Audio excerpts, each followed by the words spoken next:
discussing collateral damage, it's important to understand the types of metal that we're going to encounter on a roofing system.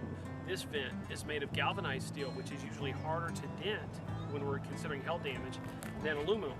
Aluminum is one of the softest metals that you're going to encounter on a roofing system, and it's a good place to check for dents before you look at other areas. Another metal that we're going to commonly encounter is lead. Lead is a very soft metal that's often used on pipe jacks. Lead is a great place to check for hail damage as well. Closely inspect all the metal areas, such as this coping, for additional hail damage that constitutes that collateral damage we're looking for. To determine whether the shingles merit a close inspection, it makes sense to go look at a soft metal like this aluminum turbine vent.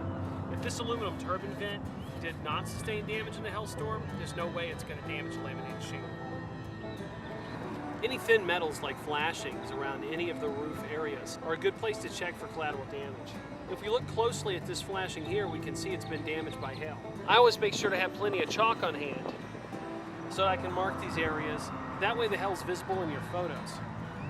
When considering collateral damage, aluminum K-style gutters are one of the first places I always look. Usually on my way up a ladder, I'll inspect the gutters closely, because if an aluminum K-style gutter did not get damaged by the hail, there's also no way that it's going to damage a laminated shingle.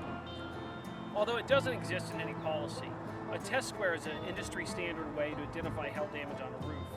Ray Rannigan with Texas Vets Roofing actually did several deployments as a CAD adjuster, so we're going to work together and mark up this area.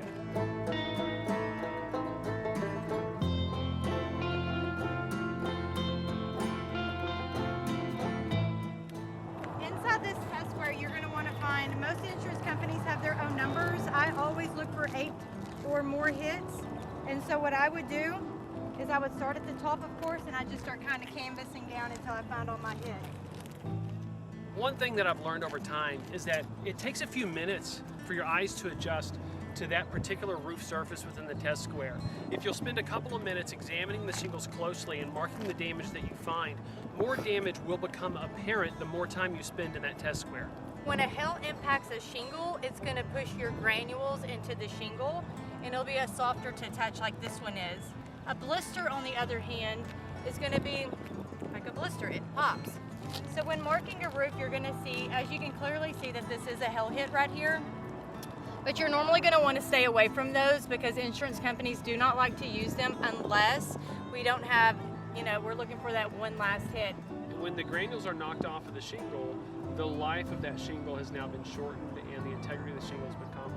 Correct. And if you think about it, whenever you have all this granule that's been knocked off of your shingles, everything that you hold dear to you, everything that you value, all of it is underneath your roof.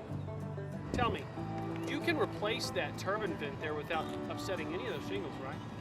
No, I can't. So you're saying there's actually nails and things that are under those shingles? Of course. So how can an adjuster come out and just replace the vents and not at least replace some of the shingles? Makes no sense. I'm not